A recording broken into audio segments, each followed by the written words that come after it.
And now, you're tuned in to RBLR, the home of Tampa Bay's Reveler Sports. Hello to all the Rowdies fans out there in Tampa Bay and beyond. This is James Knowles coming at you for RBLR Sports. I am joined today on the RBLR Rowdies feed by my esteemed co-host, who's always doing a great job with not just RBLR but doing stuff beyond that we are super proud that we're going to have to see sometime. But right now we're going to talk about RBLR. So Leo, how are you doing today? Doing really good, James. I was feeling okay, but because you said all those nice things about me, I'm feeling 10 times better. So thank you for that. How are you doing, man? I'm doing all right. I thought that we have done a couple of really good interviews, you and I, this past couple of weeks. So, we've got one coming up here, and I figured, why don't we take a little step back from our interviews like we have been doing, and we do a little bit of history for the fans. We need to go over some stuff about the history of the NASL and the old Rowdies team specifically, because, I don't know about you, Leo. I don't know actually that much about the old Rowdies team and how they did. So I think that it would be good to step back into the past a little bit. Mm-hmm. No, that's a great idea, because I'm not really familiar or have too much knowledge about the history of the NASL and also the history of the Rowdies. I think just this past season, all the Rowdies feed I was receiving on Twitter and looking at, I think I learned a lot more about the current team and in recent seasons, but not really how this team was 20, 30, 40 years ago. So, it's a really good, interesting a point you make, and I just can't wait to get into it later in the show. Yeah, so that is what we're going to do today. We're going to do a history of the NASL for an interview we have planned. Before that, I want to say, please, if you can, go and check out our last episode last week with John Morrissey, who is at USL Tactics on Twitter. I learned a ton. I think I speak for Leo in saying that he also did, that was a really cool interview, and I've got a lot of reading to do based on what he told me to beef up my tactics knowledge. But the interview that we have coming up is with Ian Penderleaf. Ian is a soccer writer and a historian who has been published not only in Soccer America, but he also has his own book out. In the past, he has written Rock and Roll Soccer, The Short Life and Fast Times of the North American Soccer League, hence our interview, as well as more recently, The Quiet Fan and For Whom the Ball Rolls. So, to preview that, like I said, we need to do the show to give us some background information so that we know what we're talking about a little bit better when we go into that interview, because I don't want to be clueless when I'm talking to Ian Penderleaf, somebody that I've been reading for years now. Before we get a little further into that, please follow RBLR Sports on Instagram, on Twitter, and on Facebook. You can always like and subscribe to our podcast on all major podcast platforms, and we appreciate when you do that. And there's one more thing that we need to cover before we get into history. Leo, I guess that there's some recent news that we need to cover. Is there something exciting with the current Rowdies going on, or what's going on here? Yeah, there's something very exciting going on with the Rowdies right now. So, this news has been released before we started recording our podcast. So if you're not aware of it, don't worry. We'll say it to you right now. But Leo Fernandez, Aaron Guillen, Lewis Hilton, Lawrence White, and Juan Tejada have all been re-signed to the Rowdies. They will all be back for the 2022 season. James, this is terrific news for me, because when you look at the team that made it to the USL Championship, these are players that were really the core of the team. Lewis Hilton, who you've had as your player of the season for the Rowdies. We talked about Lawrence White and his performances. Leo Fernandez always being consistent. Aaron Guillen, being a key figure in that back line. Just, I feel like these were players that really, really needed to come back if the Rowdies wanted to make a deep run. And as you know, as we said the last episode, that Forrest Lasso is gone. So it's really good to hear that Aaron Guillen is back. At least we'll have another, defensive player that we know we can always rely on. But Leo made his 100th appearance last year, and like I said, all these other guys, they're really just key contributors to the team. And I want to ask you, James, are you kind of surprised that obviously it's been a while since we announced re-signings? We've had most of the squad been re-signed. Some players left, like Forrest Lasso. So are you surprised, James, that Saba hasn't been announced yet? No, I am a little surprised, actually. I'm obviously hopeful, like I think everybody who supports the Rowdies, to see him in one of those re-signing announcements. The only thing that I can think of on the Rowdies side is if he is re-signed, they probably want to hold off and build some suspense because he was almost the league leader in goals scored. He definitely had his best year ever for the Rowdies. And he also made his 100th appearance last year. So I think that there are going to be a lot of people who, even casual Rowdies fans or less than casual Rowdies fans who still know the name Sebastian Guenzati. And if they see that he's been re-signed, that might pique some people's interest. Whereas, if you throw him in with a couple of other signings, as important as they all are, and I'm so happy that all of these guys have been re-signed, I think that Sebastian Guenzati's name might still stick out a little more. The other side that I could possibly see is maybe because Sebastian Guenzati did have such a banner year for the Rowdies, it's possible that he is looking at other options similar to what Forrest Lasso was. If neither of them really gets a shot at the MLS level, which they might or they might not, Sebastian Guenzati might at this point be looking to do something similar to Lasso in, seeing what kind of interest there is abroad. So it's either down to he hasn't re-signed or the Rowdies are just, looking to build some suspense with the fans. But I'm hoping it's the latter and not that he has, gone elsewhere. Of course, we would have to wish him all the best, but we would be sad at the same time. we would most definitely be sad because, like you said, he's just someone that's been the heart and soul of this team. And he's very close to being the all-time goal scorer for the Rowdies. But the reason why I asked is because we have more news that the Rowdies announced another signing on Friday, Kyle Gregg. And the reason why I asked you that is because he is a striker, and it kind of surprised me a little bit that we re-signed Dos Santos, Juan Tejada, then we got a proven goal scorer in the USL, Kyle Gregg, coming in. So it's like we're signing all these strikers. So I'm pretty sure there's some Rowdies fans might be concerned that, with all these new strikers coming in or the ones that have been re-signed, why hasn't Sabre been announced yet? Are we preparing for something that we don't want to happen, like you said? Who knows? And we also got to remember that Guenzati is, from Uruguay, so they do have a league over there. So, maybe some speculation over there. But I'm with you, James. I really hope it has nothing to do with, him exploring other options, and mainly just the Rowdies trying to keep fans suspense and trying to find the biggest and best way to announce him signing again for the team. Yeah, and if that's what they're doing, obviously that would be good on their part. Like I said, that would probably pique some people's interest who are maybe not, the people who listen to the podcasts about the Rowdies and so on. But I definitely hope that he will come back and be, just as good as last year, because he hit some heights that I don't think even, we would have guessed he was capable of. But we do have these new guys to talk about as well. And, that's always good news for the fans as well. Mm-hmm. Yeah.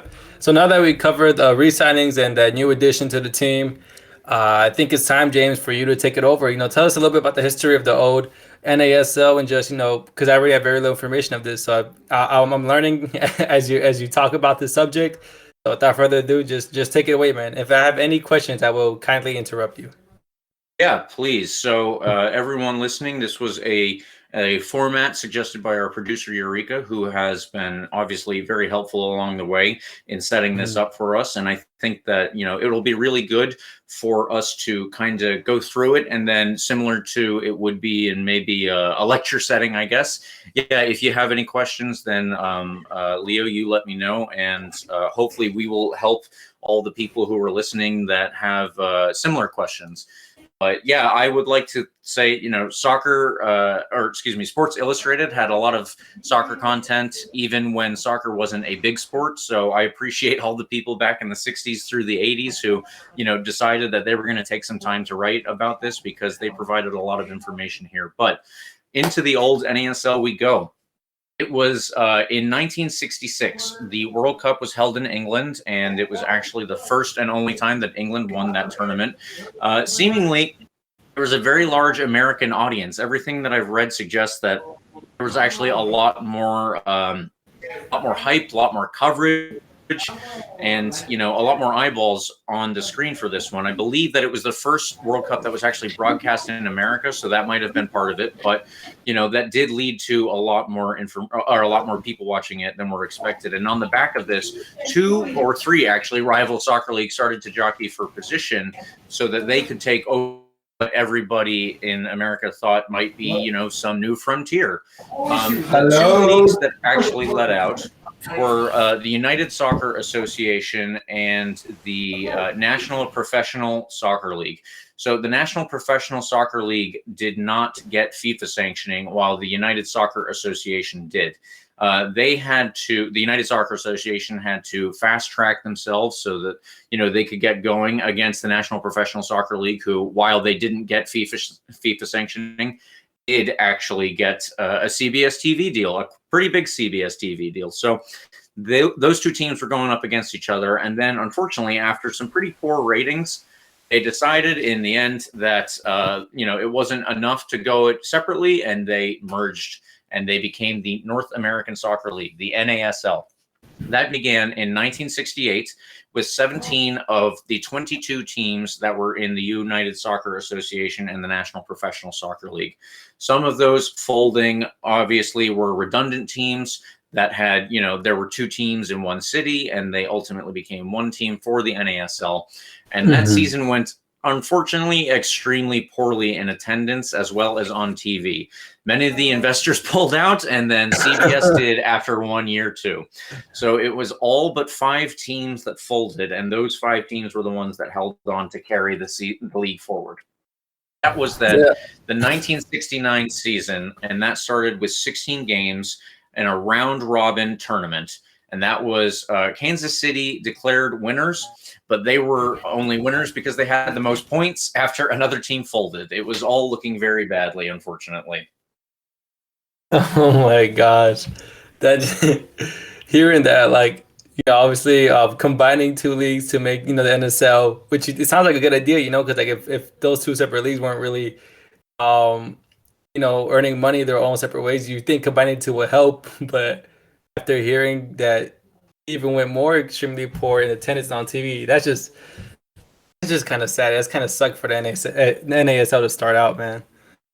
Yeah, it was not a very good. It was not a very good setup to begin with. There really wasn't a lot of public support out there in terms of people going to the games. Like I said, so there wasn't too much to there wasn't a lot of revenue either through the TV deals or through the gates. So the teams are obviously looking very poor. Yeah, I wonder if there wasn't really a big fan base. I wonder what they were thinking initially to this might actually work, even though we don't have too many fans already excited for this to begin. I don't know. It's just something that I'm curious about.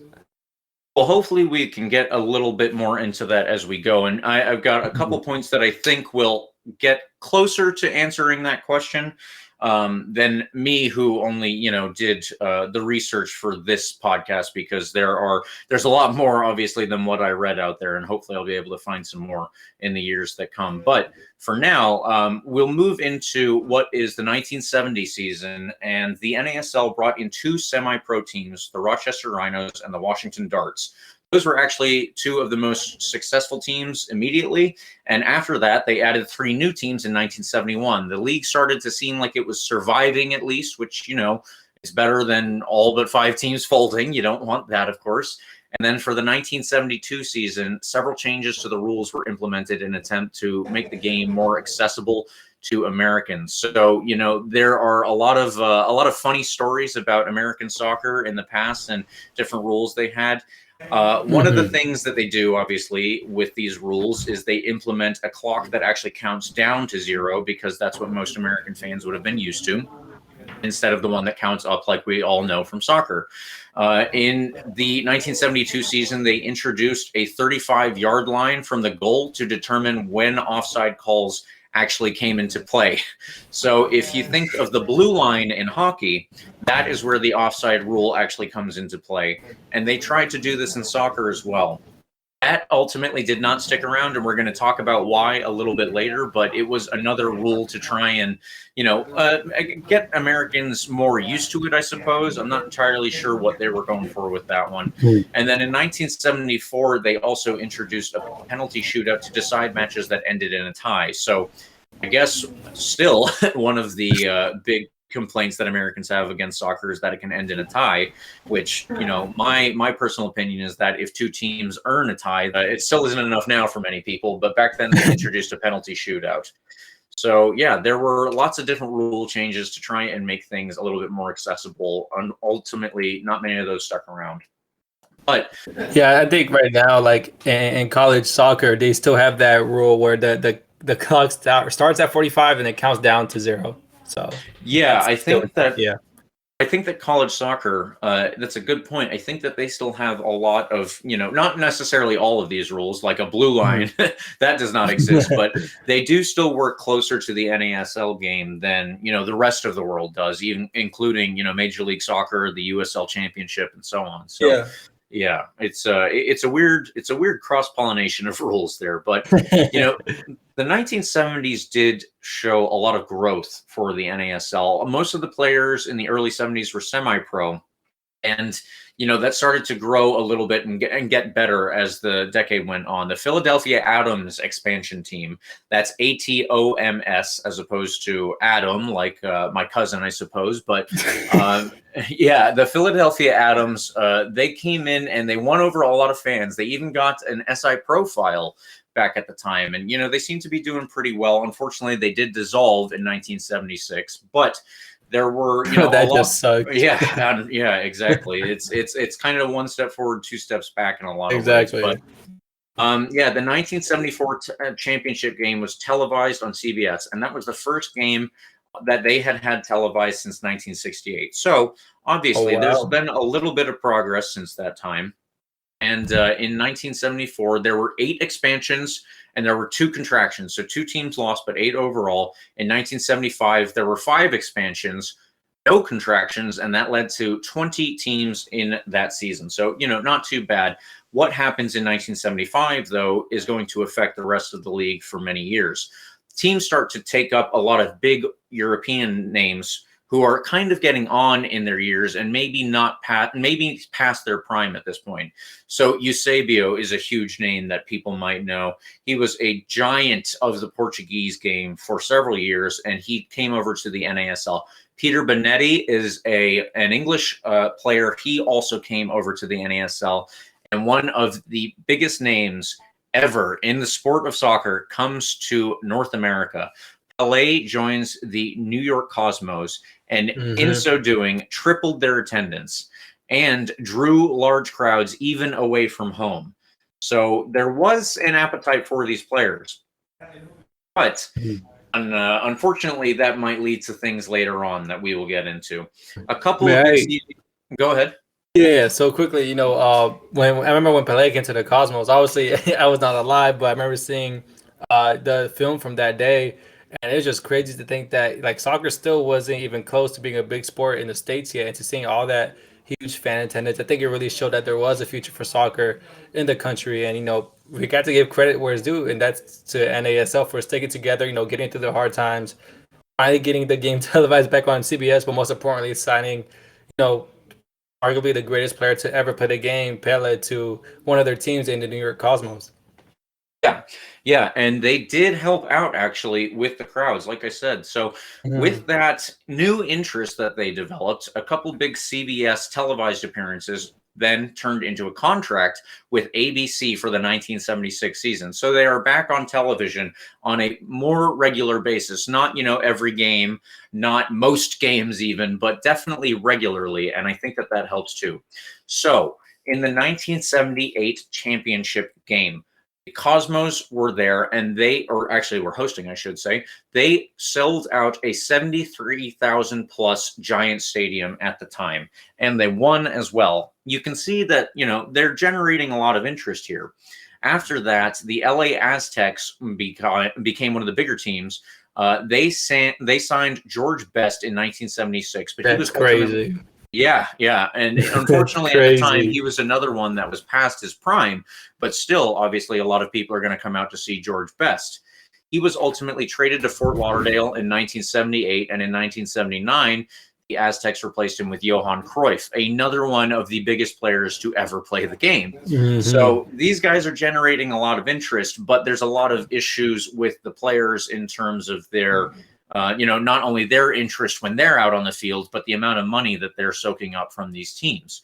So Cruyff ultimately played for the Washington Diplomats, and he brought up their numbers when he was there. League attendance overall kind of stayed lower, but the final average attendance of the league when it did disappear was 14,000. So there were teams, obviously, that were getting much higher, like the Cosmos. I said they drew 73,000 plus for their championship win, but if you take that into consideration against what must have been to create a 14,000 average, there are obviously teams that are drawing, probably hundreds of fans as opposed to even a couple thousand. And here, this is where some cracks in the foundation started to appear.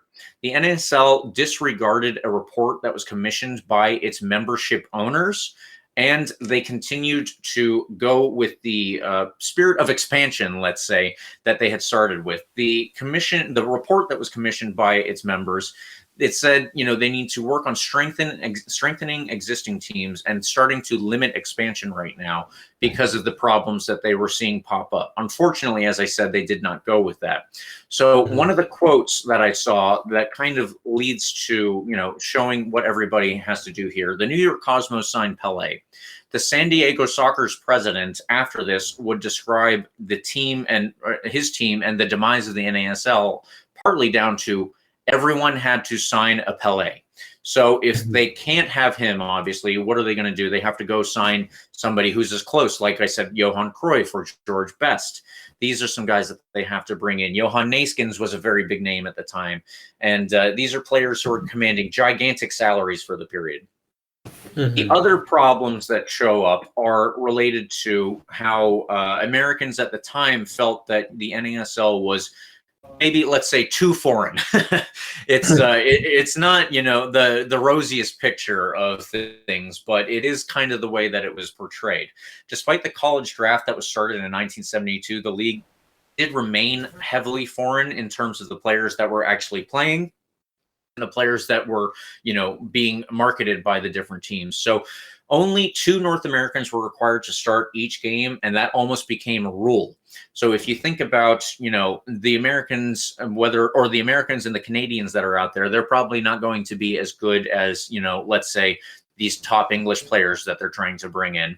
And ultimately, they were kind of limited from getting on the field. Rinus Michels, a famous Dutch coach who was in charge of the Los Angeles Aztecs at the time, this is a quote, said, "The level of imported players is now so high that I wouldn't dare start more than the 2 required Americans. Otherwise, I get beaten by much improved competition." So obviously, that's going to show that is a very strong negatively. Thing to say. Yeah. Yeah, that's going to show up negatively in the press, I would imagine, as well. North American players here did feel like they were, they were probably capable of competing. One big problem with their getting onto the field was that there were a lot of British players and a lot of British coaches. They felt, the North Americans, I should say, felt that their style clashed with those British players. There was a guy from, I believe, the team in Tulsa, the Tulsa Roughnecks, Billy Gazonas. He displayed his contentions with his English teammates this way. The English coaches like a long passing, hard running game, he said, but the better soccer colleges here teach us the short pass field working style, so they don't understand us and we don't want to play their way. Now, the British players and the British coaches were the ones that were, getting the big bucks, so to speak. So they're going to have a lot more sway on these teams. And ultimately, a lot of them were essentially told, either you play the way that we're going to play or you're not going to play at all. And that's one way to put it, right? yeah, that did not work out in the end for the American players.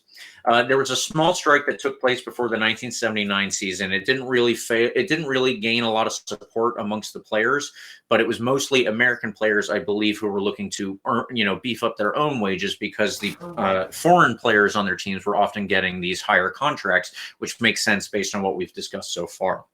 So if we look after that, the native rule was then raised to 3 starters. You had to have 3 native North Americans. And there were very few financial issues moving into the 1980 season that were, causing significant problems for people. And then we get into the 1980 season. Unfortunately, though, that's when the U.S. economy starts not to do so well. And there is a recession at the time, as well as that continued dispute with the players union. It does start to take off a little bit more than just what happened before the 1979 season. Projected payments over an indoor league that the NASL was going to start, that led to the players actually suing the NASL. Now, much more of the team revenue was going to player salaries than in other U.S. leagues. And I think I found figures from another Sports Illustrated article that said back at the time, NFL revenues, 40% of any team's revenue went to salaries and not really above that. In the NASL, 70% of team revenues were going into player salaries. So if you think about the discrepancy there, obviously an NFL team at the time, the NFL is the largest sports league in America then. They have the most, they have the most financial stability. They have the biggest base to sit their team on. They are only putting 40%. The NASL is a brand new league. They really don't have a lot of even gate support, a lot of these teams. They don't have almost anything on TV, but they're putting 70% into paying these really high salary players. It doesn't look entirely sustainable there. That's obviously going to contribute as we move along. So that indoor league that I mentioned, it was actually created because Major Indoor Soccer League was a competitor. They were drawing well and taking players away from NASL. So the NASL decided they'd do their own indoor league. Unfortunately, though, with the issues that I've just mentioned, including that strike and being sued, the NASL quickly shuttered its indoor league. And, some of the other teams continued to participate in indoor later on, but we'll get to that a little bit more soon as well. In 1981, the season went worse, and unfortunately, all teams were continuing to lose money here. So I believe it was around 1981 that I saw the figure that collectively, and you have to think, this is 1981, this is not 2020 or even 2010, whatever. In that year, $30 million were lost overall by the league. So they were in the red, $30 million in 1980 during a recession as well. Obviously. That's so much money. That's so Yes. much money lost, especially for the NSL still trying to compete with other leagues, still trying to, compete with their own players, trying not to leave the league, Yeah, that's actually true. There was an English player, Trevor Francis, who was, not quite in his prime when he came to NASL, but apparently he was still good enough to get snapped up by a league in Serie A in Italy after 1 or 2 seasons in NASL. So they were doing all sorts of stuff to keep players around, and it was mostly these exorbitant contracts. But yeah, one thing that the NASL did not do was local TV sponsorships. They tried to do it on a national basis, and a lot of owners ultimately down the road say that this probably contributed to the NASL not doing so well in those markets, because how many people outside of Oklahoma are going to turn in for a Tulsa Roughnecks game, as opposed to if they're looking locally and trying to build up the base of fans who want to see Tulsa Roughnecks games. If you can get those people interested in the Tulsa Roughnecks games, then hopefully more of them are going to show up at the actual games themselves, and maybe you can get a little bit more gate attendance and revenue that way. But I guess hindsight is 2020 there too. So after all of this, at the end of the 1981 season, 5 teams folded, and 2 more ultimately folded in the off season before the next season started. So after all of this, people went back and looked, and the people involved obviously discussed it as well, and there was a lot of rapid expansion that they say happened without proper vetting of ownership groups. So there were a lot of people who saw that there was this huge boom going on in soccer. Essentially, it's kind of like, well, I got to get in there before I lose out on some money. But it might be people who actually don't really know anything about soccer, or even how to properly manage a sports team, let alone a soccer team in a country like 1970s to 1980s America. So I got 2 quotes here that I want to read, and they're going to, I think they're going to be a little inflammatory, but they are pretty funny. These are 2 owners of teams from back in the 1980s NASL. Peter Berg was an owner for Golden Bay. So essentially, this is the San Jose Earthquakes team of the time. And he said to kind of display how he felt about soccer. I saw Liverpool in an important game, and only 2 times in the whole game were there totally exciting plays. So, just to expand upon Liverpool then, Liverpool had just won the European Cup, which was the equivalent of the old UEFA Champions League, 3 times, like very recently to this quote, and they were leading the league at that period, the English League One. After 30-something games, they had scored 65 goals. They were, probably one of the more exciting teams that was actually out there. But obviously, this isn't playing very well to an American audience. If you look up north of the border, there was a team called the Edmonton Drillers. Their owner was Peter Pocklington, who was actually already a sports team owner. He owned a team in the NHL. When he was going through, a press conference before the Edmonton Drillers started, he introduced the Drillers. He said, we're going to put a good team out there. We're going to go out there and we're going to win. And then he trailed off because he actually didn't know what they were trying to go out there to win. Oh my gosh.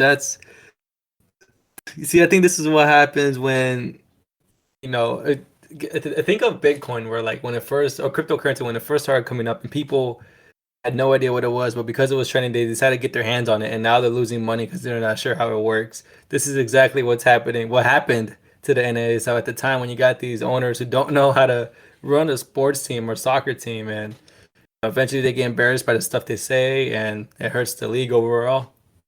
Yeah, that's exactly right. And I think that, those were 2 of the worst examples probably that are readily out there. But I think that it's probably pretty common that there were a lot of guys across the league who felt this way or were that way. This uninformed.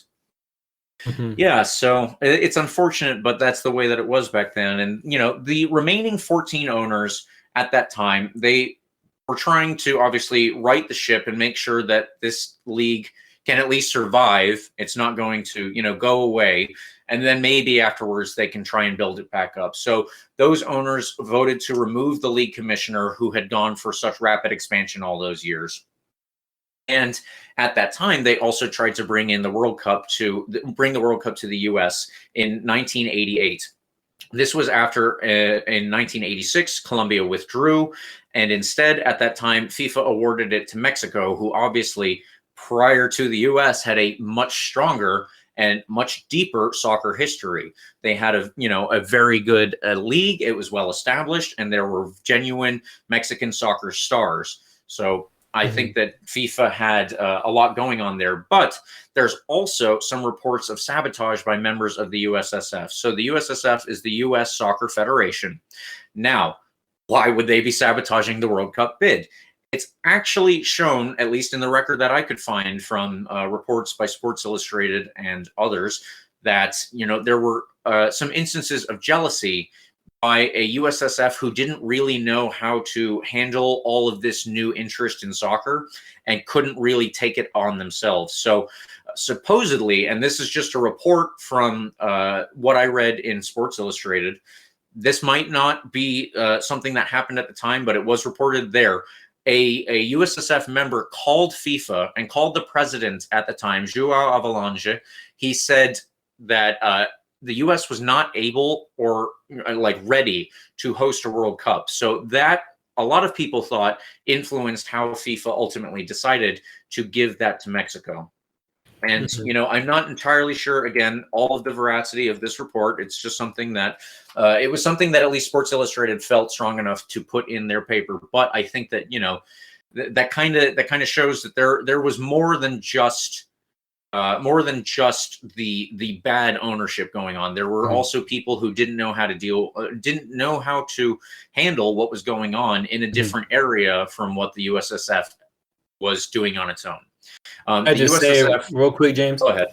Yeah. So, obviously when the USSF and that Sports Illustrated put out, but the fact that FIFA awarded, the World Cup to Mexico, not only, it's kind of embarrassing to say that you couldn't produce, an American team to compete in the World Cup. But this is total speculation. But I think that maybe FIFA could have possibly looked at the U.S., obviously the U.S. already had their own troubles with the NASL, trying to get fan attendance and trying to keep leagues from leaving the NASL, but also look at, the U.S. entirety as like a team that's not ready to, be on the same soccer level compared to other countries. So maybe FIFA did look a little bit down on them, decided to award it to Mexico, which, as you mentioned, has a stronger history in soccer, and they did have, world-class players at the time in their team and in their leagues. And the next point I was going to make is actually very much to, very much to support what you just said. So Team America was a team in the NASL for only one season. Team America was supposed to be run by USSF. They failed to produce a team for the league that could stick around. And ultimately, this Team America was supposed to double as a training ground for the national team that was then going to try to compete for America at the World Cup and the Olympics. So USSF wasn't able to handle just, putting together this one team to help them with a national team ahead of trying to host a World Cup. So it's entirely possible. What you just said came into play for FIFA and their decision making.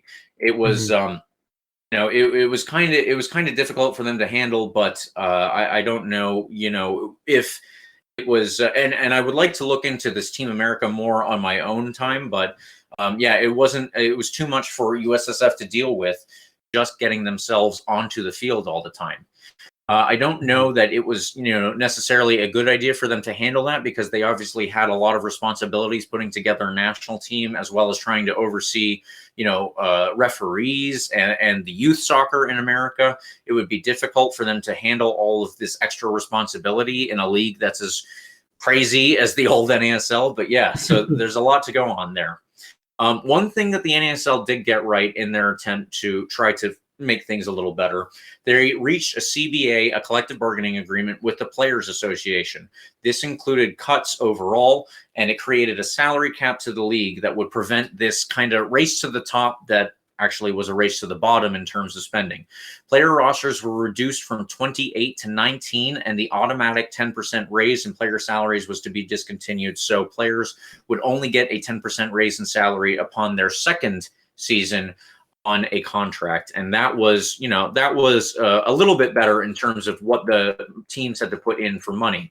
The commissioner himself also cut his salary in half. This was the new commissioner who took over and was not as interested in rapid expansion. Unfortunately, none of this was able to help the league in the end. So the 1984 season, after all of that, only started with 9 teams. In 1985, the season only had interest from 2 teams to return. So of those 9, only 2 wanted to come back, and operations ultimately then ceased. Plans to relaunch in 1986 did not pan out. 4 of the 9 remaining teams joined the Major Indoor Soccer League for the 1984 to 1985 season. And 2 of those teams, including the Rowdies, survived outdoor as independent teams, joining different leagues until they ceased operations in 1994. That's for the Rowdies, and the San Diego Soccer stayed on playing indoor up until 1996. So that is actually the end of the NASL then, because they could not handle they could not handle everything that they had built up to, even with those attempts to try and make it a little better. And that is the end of the NASL. We do have some more, legacy stuff to go over, and obviously, for everyone listening, and you, Leo, that is a very abridged version. There are a lot more details, and there are obviously a lot more, individual numbers and figures to go over for, what contracts were and what contracts started to look like, and then what they were reduced to, and all that kind of stuff. But, one thing that I do remember seeing was that I believe it was Johan Cruyff was on a salary of $1.5 million over 3 seasons. So back in the early 1980s, he's getting $500,000 a year. You have to think about what that means back then. It's very difficult for any team to keep that up. And then when these owners who don't really know exactly what they're doing and don't really have a ton of interest in the sport, even when they see that they're not making a lot of attendance at the gate, they're not making a lot of money through the gate, they're not making a lot of money on TV, what are they going to do? They're probably going to start to think, well, what am I doing here? Why am I spending all this money? And get out of there. Yeah, I mean, you talk about that's a perfect example of Johan Cruyff, how making all that money, but yet players like that, and that I mean you had that quote earlier where like every team needs a Pelé to compete in this league, but also that's also what's destroying the league low key, because you have these players on such big salaries and such big signings, and the revenue you're making is basically to pay off those expensive players you signed. So eventually it caught up to them to abolish the league overall. Yeah. Yeah, and now that we've gone through the league itself, I would like to talk a little bit about the legacy of the old NASL and what it has led to for us now in the year 2022. One off-cited result of the NASL was that it actually led to a huge boom in youth soccer players in Canada and the U.S.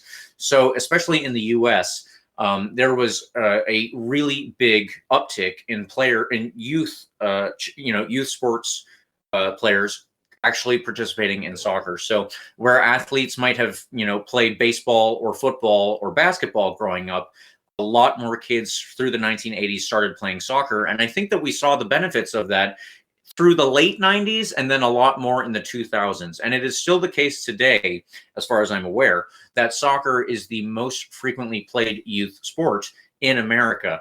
Now, a lot of players at the younger ages do play other sports. They might also play football. They might also play lacrosse is a big one that's growing, that's getting bigger now.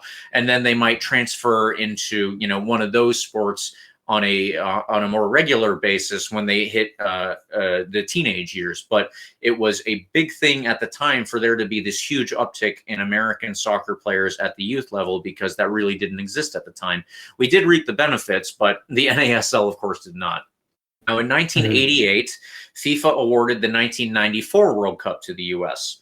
So that obviously helped us as well. And that was partially based on America getting back to the place where it could have a professional soccer league.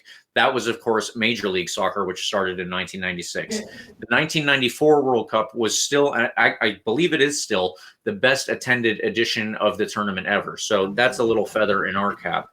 Now, as I said, MLS was born in its wake, and it took several lessons from NASL. So fans who bemoan the financial conservatism in MLS, they're probably going to be aware of this, myself being included in one of those lists. So 18 of the 22 players for Canada in their only ever World Cup so far, 1986, they were former NASL players. And that's something that's pretty cool. Obviously, that had a big impact at the time. And then, of course, several of the old NASL teams have been team names have been reused.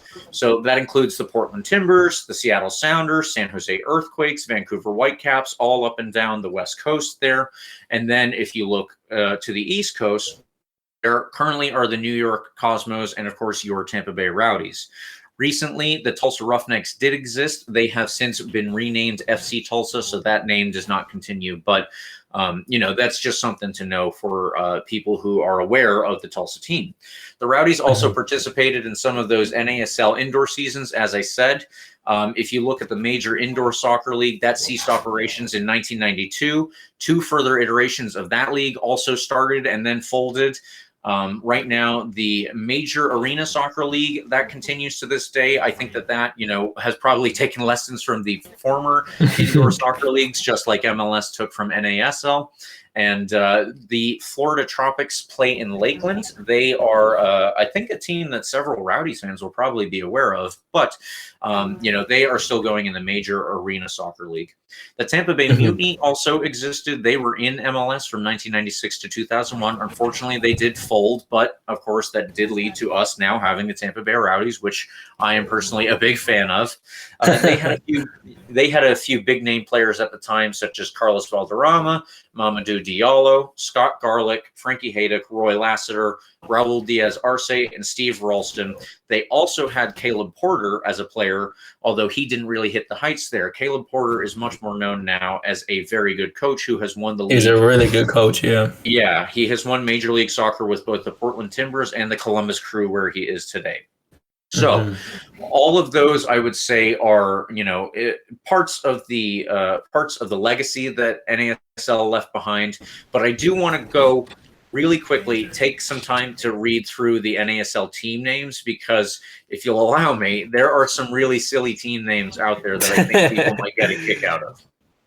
So there are teams like the Atlanta Chiefs and the Baltimore Bays. You know, those are kind of standard American names. Chiefs are still a team name in the NFL, and Baltimore Bays, obviously Baltimore is on the Bay. But if we go a little farther, there's the Calgary Boomers, which I think is kind of funny now. There are the Caribous of Colorado, and they are, I believe they are the owner of one of the most infamous American soccer jerseys out there. I will have to double check my sources on that one. There were the Connecticut Bicentennials, because sure, that's a good name for a team, I guess. Nothing too short. There was also the Hartford Bicentennials, but there was a team in New England called the New England T-Men, something that has to do with their history. When they moved to Jacksonville, they stayed the T-Men. So for a while, there was a Jacksonville T-Men team. There were also... That doesn't really correlate when you move to Jacksonville, but I guess it is what it is. Yeah. I'm not sure if they, had any discussions about changing the name or not, but they ultimately didn't. So there were also the Las Vegas Quicksilvers, the Miami Gatos, which is the Cats, and as well as the Miami Toros. Montreal had a team called the Manic, as well as Montreal Olympique. Now, if you're a fan of French soccer, you'll at least know that Olympique is a relatively common name in there. I'm not sure why they went with the Manic in the meantime. There were the Oakland Stompers, which is, I don't know, it just doesn't seem very soccer to me. And San Diego Jaws, that was a team that existed. I kind of like that one. Yeah, that was kind of fun. Yeah, there were, as I said, there was Team America, and there was also Team Hawaii. So that's something to think about. Wow. They tried to incorporate a team from Hawaii. There was the Toronto Blizzard, because it's, friggin' cold up in Canada. And I guess they went with that. There were also the Toronto Metros Croatia. A little backstory to that one is the Toronto Metros existed until they were starting to fold. And they were ultimately bought up by a large consortium of Croatian businessmen in Toronto who had a large Croatian population. Before the season started, they demanded that Croatia be added to the name, and the Toronto Metros Croatia became an NASL team. Wow, that's interesting. I feel like if I was a sports reporter at the time and I covered any team, I would have fun, writing down these team names. Just imagine the Toro forward scored 3 goals, or the Gatos defender, kept a clean sheet. Just writing all these names, it must have been fun. Yeah. Yeah. So obviously there would have been a lot of fun back at the time coming up, not only coming up with team names, but then writing about it, because I think personally, I think it got a little silly. But anyway, imagine putting like someone who, like a sports reporter who hasn't even covered soccer, going to one of these games and just reading these team names, like, what the hell is going on? Well, what I was thinking reading through some of those was, imagine you're an English reporter who's used to like FC whoever, or Derby County, or all of the, or Birmingham City. So they're named after regions at the most, as opposed to just the city itself. And then you go over and you're playing the Washington Diplomats, and you're like, this is a soccer team. I wouldn't have even found Jacksonville T-Men. Yeah. Yeah, exactly. So our last segment, really quickly, we'll touch on the Rowdies here. We are going to talk more about the Rowdies in the old NASL specifically in 2 weeks' time. Next week, we have another topic to cover, but for now, it is worth noting that the Rowdies won the league in 1975, hence one of the 2 stars on our jersey. This is from 1975, and then the other is from when we won the new version of the NASL in 2012 on penalties against the Minnesota Stars. The Rowdies joined the new iteration of the NASL in 2010. The league did not boast a very good financial outlook, as I'm sure most fans would be aware at this point. And wanting to avoid being a similar team to the 1970s, they jumped ship to the USL Championship in early 2017. We've been there, obviously, ever since. And I think that we can all say this was a very good financial move. We can probably all be grateful that the latest iteration of the Rowdies moved over because NASL in its latest iteration ceased to operate in late 2017. So only 7 other teams have lasted from that new iteration of the NASL. 2 teams self-promoted to MLS. That was Montreal. They were the Montreal Impact, now CF Montreal, and then Minnesota, who became Minnesota United. 5 other teams have carried on besides the Rowdies. Those are the New York Cosmos, who play in NISA, Miami FC, whom we are playing in the USL Championship, Indy 11, another rival of ours, FC Edmonton, who currently play in the Canadian Premier League, and the North Carolina Railhawks, who are now known as North Carolina FC and play in the USL League One, in the league below the Rowdies. That is the full history of the Rowdies in NASL, or, well, I should say a very brief history before we get into a full history of the Rowdies in NASL. And yeah, that takes care of our shortened, our very brief history of the old NASL league. I know we're gonna get more into the Rowdies specifically in 2 weeks' time, but it's really great to hear that the Rowdies did jump ship to the USL. I remember when I was first into the Rowdies, they were part of the NASL, and to hear that they moved to USL, now you look at the USL Championship as a whole, and they just look like a league that's here to stay for a very long time because, I mean, they're on ESPN Plus, they're on all platforms, there are teams that are having great attendance. I mean, the championship final was broadcasted on ESPN, not ESPN2, not ESPNU, it's not ESPNU, but the main ESPN, the main channel. And the attention they're receiving is just great. So I'm pretty sure if you're the Miami FC or Indy 11, you're also happy that you jumped ship to the USL Championship, because not only that, it's also becoming very competitive. Like there's a lot of great players, young players, or players who didn't really work out in MLS or elsewhere. They're coming here and they're making that jump back to first division. But the league itself is looking very competitive and most importantly, very entertaining as well. Yeah, exactly. I think that it seems to me that we have a lot of stability in this league now. And, that comes down to, again, this comes down to the legacy of the NASL. I don't think that the USL Championship has been quite as, let's say, financially conservative as Major League Soccer has, but they are still doing, their own version of that in a way that works for them. And that's what we need. We need a team or a league operation that is going to make sure that this is around for the long term, because nobody wants another iteration of this whole boom and bust situation, and then all of their favorite teams disappear again. I think that the MLS is doing it in their own way, but the USL Championship and in the USL League One, United Soccer League is also doing this on the women's side now. I think that they're all taking very important lessons about making sure that the ownership groups are not in fact, unfortunately, one other example that I have to give of a bad ownership group in the latest iteration of the North American Soccer League, NASL, the one that the Rowdies used to play in 2010 time, they invited a Spanish club, Rayo Vallecano, to buy a team in Oklahoma and establish a franchise there. Now, I believe that they were relegated from Spanish La Liga that same year. So all of a sudden, Rayo Vallecano doesn't have a lot of money to put into this team in Oklahoma, and they start taking all their funds back. And then the next thing is that team disappears after 1 or 2 seasons. So you really have to make sure that if you are going to have whatever owner it is, if it's a businessman, if it's a consortium of business people, if it is another team in another country, you have to make sure that, listen, you have these financial obligations, not just for this year, not just for next year, but for the next 5 years, the next 10 years, until you start making a profit down the line, not immediately. You need to take that into consideration, and I think that they're actually trying to make sure that that is what's going on this time.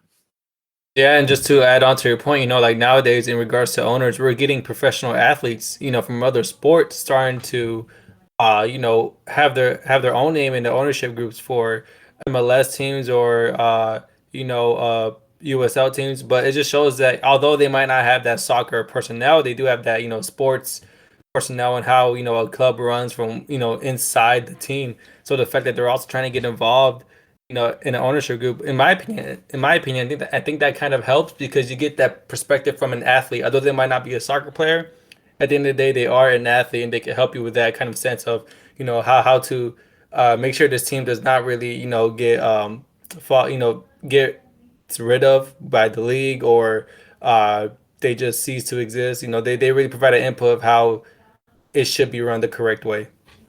Yeah.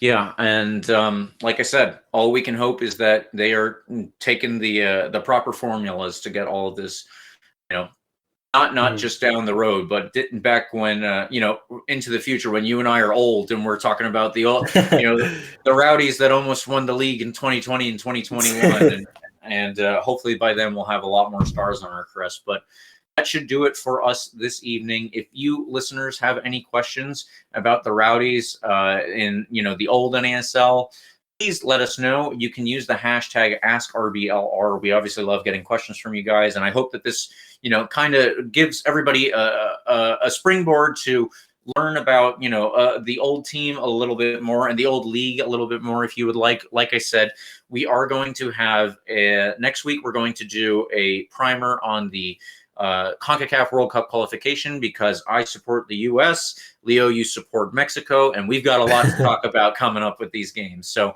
after that, though, we're going to do the old Rowdies from the 70s and the 80s, and we're going to talk about what that team looked like.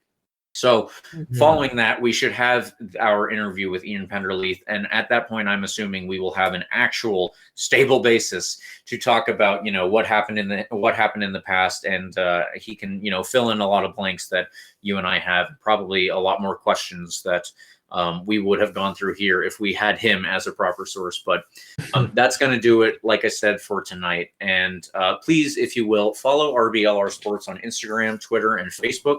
You can also get at me on Twitter if you'd like. I am at RBLR James K. Leo, where can they reach you? Yeah, you can reach me at _Leo Santos _ two underscores at the end. Make sure you include those two underscores.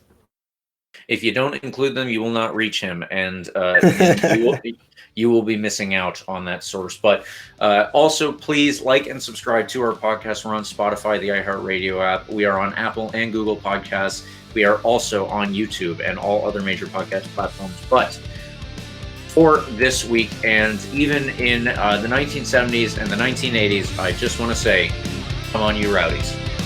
Come on, you Rowdies.